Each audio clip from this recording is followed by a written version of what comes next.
अस्सलामुअलैकुम भाई। आप लोगों को अच्छी तरह पता है, पहले तो मैं बहुत कम बोलता हूँ और दूसरा मुझे तकरीर करनी आती नहीं। मैं ग्राउंड रियलिटी पे बात करता हूँ। ये जो इलेक्शन हुआ,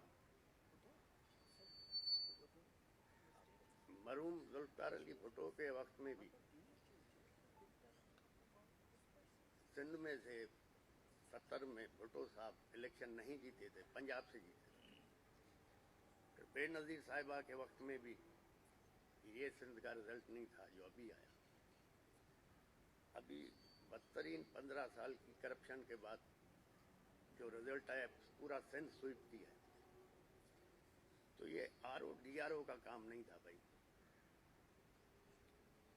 इस इलेक्शन को तो हम लोग जीडी वाले कबूल करते ही नहीं, रिजेक्ट करते हैं। और ये इलेक्शन को मैं कहता हूँ एंटी स्टेट इलेक्शन। इसलिए एंटी स्टेट इलेक्शन कहता हूँ कि 70 में मरहूम भुट्टो साहब के पास 80 या 81 मेंबर थे। मुजीबुर रहमान के पास 160 या 106 मेंबर थे। 160 मेंबर थे। लेकिन हुकूमत 81 वाले को थी। उसका हाल देख लिया आपने। यहाँ नाम लेना मैं पसंद भी नहीं करूँगा, क्योंकि हर इदारे में कुछ आपके खैर खा भी होते हैं, कुछ न्यूट्रल होते हैं, कुछ आपके अगेंस्ट होते हैं। एक किसी दोस्त ने मुझे आज से 2-2.5 महीने पहले कहा था कि आप जीडीए ख़त्म कर दें। मैं कहा जीडीए मैं किस तरह ख़त्म कर सकता हूँ? लोगों ने मुझ पर भरोसा किया, कहा कि भाई जीडीए ख़त्म करो तो आप अपनी फंक्शनल के उस पर लड़ो, 2-3 एमएनए और बाकी एमपी आपको मिल जाएंगे। मैं कहा जीडीए तो नहीं ख़त्म कर सकता। जो जिन लोगों को जीडीए से जाना था वो चले गए। अब जो रुके हुए हैं मुझ पर भरोसा करके रुके हुए। फिर थोड़े दिनों के बाद फिर आया कि भाई तुम मेरे दोस्त हो, तुम्हें एडवाइस कर रहे हैं, तुम जीडीए ख़त्म करो, जरदारी साहब के साथ अलायंस कर लो, अपनी सीटें निकाल लो, जीडीए को भूल जाओ। मैंने कहा यार बात सुनो, मेरी कमिटमेंट है, मैं ये धोखा नहीं दे सकता। कहा तो फिर सुन लो, जीडीए के सामने 0 लिखा हुआ है। मैंने कहा अच्छा, बाकी पार्टियों के सामने? तो कहा कि एमक्यूएम के सामने 15+ लिखा हुआ है। मैंने कहा 15+ क्या मतलब? कहा कि भाई एमक्यूएम का पीओएस पार्टी से तो झगड़ा है नहीं, एमक्यूएम का है पीटीआई से झगड़ा, तो इसलिए एमक्यूएम को 15+ लिखा हुआ है। आप लोगों को एक भी मैंने नहीं उठाओगे। मैंने कहा कोई बात नहीं, तो आप हारने के लिए तैयार हैं? मैंने कहा हाँ, इज्जत से हारने के लिए तैयार हैं। तो अब लोग कह रहे हैं आरओ ने ये किया, डीआरओ ने ये किया। ये नहीं, इस तरह नहीं हुआ है। ये सब कुछ 3 महीने पहले ही डिसाइड हो गया था। कहाँ डिसाइड हुआ, कैसे हुआ? और ये एंटी स्टेट इलेक्शन हुआ है। जिन लोगों ने भी ये करवाया उनको ये सोचना चाहिए कि ये इलेक्शन एक गंद करवा दिया है, और ये इलेक्शन चलेगा कैसे आगे।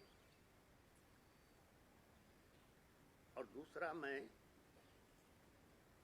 इमरान खान ना मेरा रिश्तेदार है ना उससे यार मेरी दोस्ती है, लेकिन एक चीज़ मैं कहूँगा, ये जो नौजवानों ने हिम्मत की जो इमरान खान का साथ थे, उनको मैं सलाम भी करना चाहता हूँ।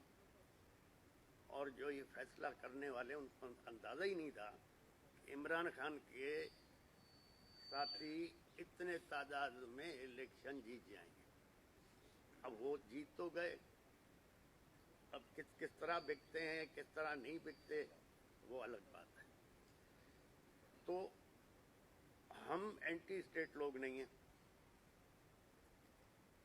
मेरा वालिद 1953-54 से जीएचक्यू के साथ रहा, और हमें भी ये कहा था कि भाई आप लोगों के साथ चलना है। तो अब जब फैसला हो ही गया था कि पूरा सिंध पीपल्स पार्टी को देना है, तो अब मुझे बताओ मैं फौज को कैसे नाराज करूं कि 2 सूबाई सीटें आ गई हैं मेरे पास, एक मेरा बेटा और एक हमारे सांगड़ से। तो अब ये सीटें भी अगर मैं रखता हूं तो फौज नाराज होगी, तो लिहाजा ये दोनों भी हमें छोड़नी पड़ेगी, इस पे भी जरदारी साहब के लोग आ जाए, क्योंकि फौज को नाराज करके तो हम चल नहीं सकते। बाकी हमारे दोस्तों ने कहा है पब्लिक का प्रेशर बहुत ज़्यादा है कि हमें तहजीब के दायरे में रहते हुए, कानून को सामने रखते हुए एहतजाज करना है। हमें कानून के मुताबिक, ये हमारा हक है। जिस मुल्क में आपको न इज्जत मिले न इंसाफ मिले तो लोग क्या करेंगे, कानून हाथ में लेंगे। हम कानून हाथ में लेने ही नहीं चाहते। हम अपनी एक इज्जत से पब्लिक का जो उन पे प्रेशर है कि एहतजाज तो करो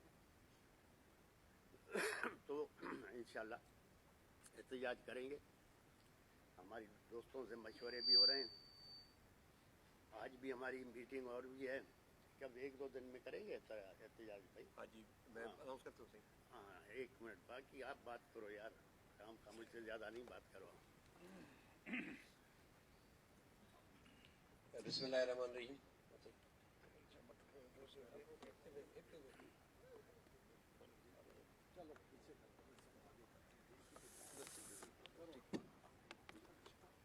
बिस्मिल्लाहिर्रहमानिर्रहीम। पीर साहब ने बड़ी वजाहत